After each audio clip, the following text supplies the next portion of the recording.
What's happening, PumpTalk Nation? Get ready to be plugged in because the news cycle is absolutely exploding, and we've got the inside track on the stories that are shaping our world right now. The pace is relentless, the stakes are high, and you absolutely do not want to miss a single beat. From profound life legacies to cutting-edge tech, we're diving deep into the developments that matter. And we're talking critical public health debates and so much more.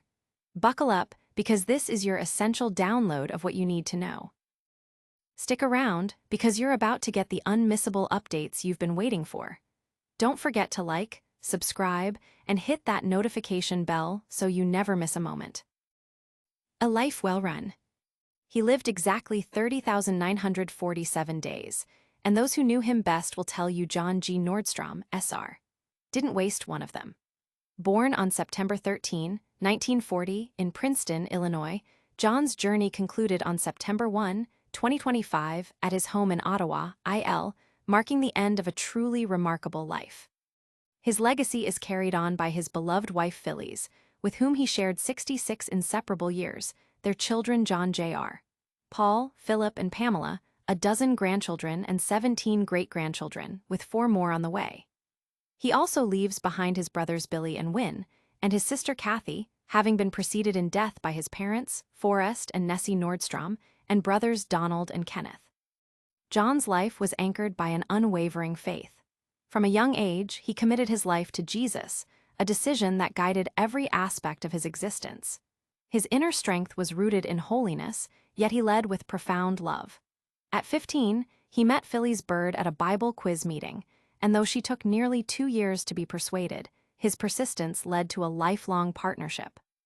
They married on June 27, 1959, becoming true soulmates who built their lives and ministry together. John was the visionary, and Phyllis was the steadfast executor of their shared dreams. His sharp intellect propelled him through his education, leading him to a career as an educator in public schools and at Apostolic Bible Institute. However, life presented a significant challenge when John's kidneys failed, jeopardizing his career and family's security. Facing a dire prognosis with 4 young children, John's faith became his ultimate refuge. Instead of faltering, he planted a church, Christ Community Church of Ottawa, Illinois, starting with his family as the congregation. This testament to his conviction saw him preach even while sitting down as his strength waned. John's faith was characterized by a quiet determination, reminiscent of the biblical figures who stood firm even without guarantee of rescue. This steadfast resolve became a powerful sermon in itself. Doctors had advised him to go home and create memories with his children, and he did just that, creating legendary moments that continue to be shared.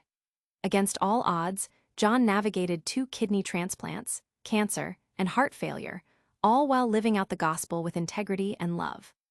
He served as pastor in Southern Illinois and South Bend, Indiana, before returning to Ottawa in 2013 to rejoin Christ Community Church with Phyllis. For John, true joy was found not in the accolades of ministry, but in the deep connections he shared with people. In his final moments, surrounded by his family, his spirit transitioned to the eternal home he had so faithfully pointed others toward.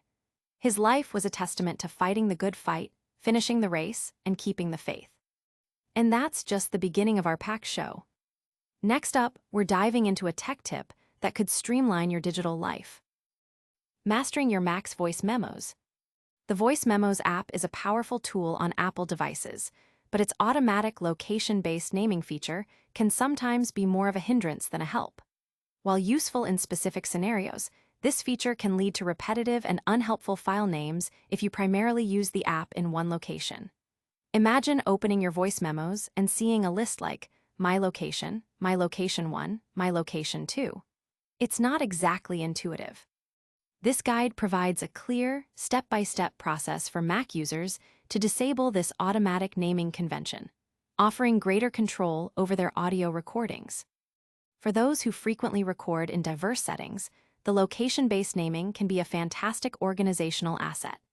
Professionals like appraisers or real estate agents, and hobbyists such as bird watchers or berry pickers, might find this feature invaluable for quickly identifying recordings based on where they were made.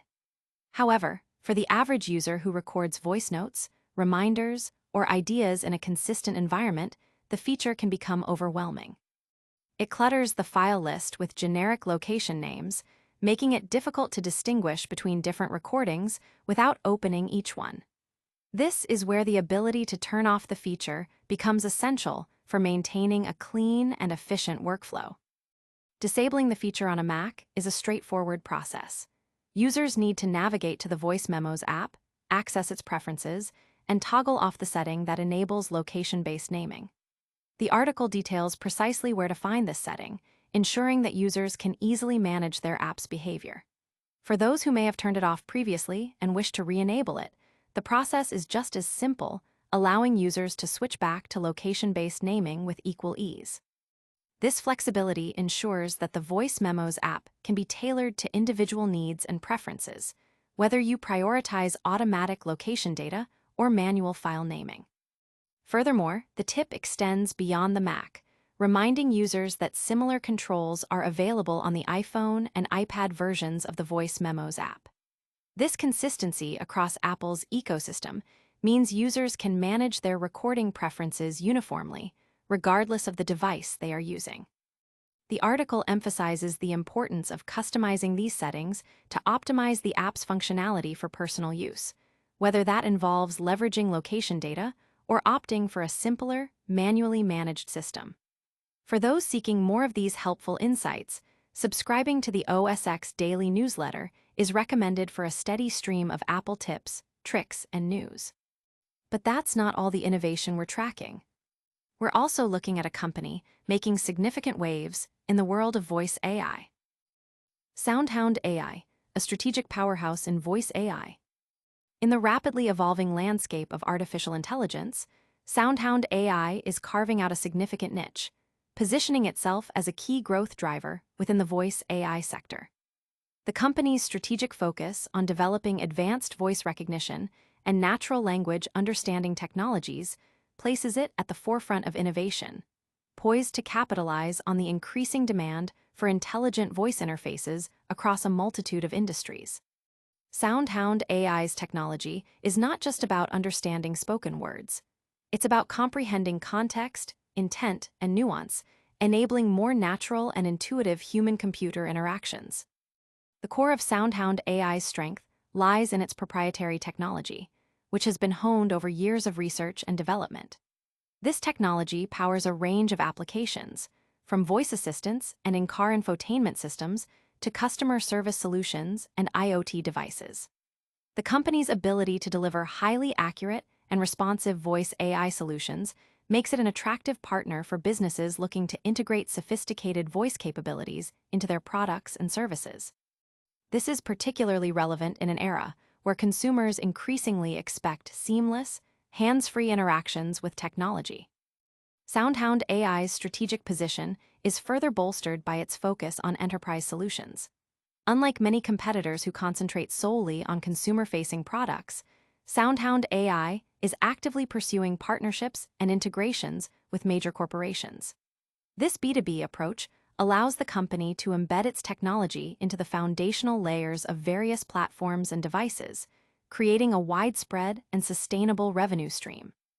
Their solutions are designed to be adaptable, scalable, and customizable, meeting the unique needs of different industries, from automotive and hospitality to healthcare and finance. This adaptability is crucial in a market where specific industry requirements can vary significantly. The company's commitment to innovation is evident in its continuous efforts to enhance its AI models, improve response times, and expand its language capabilities.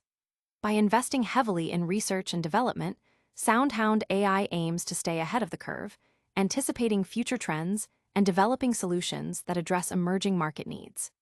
Their work in areas like conversational AI and edge computing further solidifies their role as a technological leader. As the world increasingly embraces voice-enabled technology, SoundHound AI's strategic positioning as a provider of advanced, enterprise-grade voice AI solutions makes it a company to watch. Its ability to deliver powerful, adaptable, and intelligent voice interactions is a significant growth driver, promising to reshape how we interact with the digital world. The company's trajectory suggests a strong future, driven by the relentless expansion of voice technology across all facets of modern life. But the conversation around technology doesn't stop there. We're also tracking a significant development in public health policy that's sparking serious debate. Florida's vaccine mandate rollback sparks pediatricians' concern. A significant policy shift in Florida, where all vaccine mandates are set to be eliminated, has drawn sharp criticism from a leading pediatrician who warns of potential public health repercussions.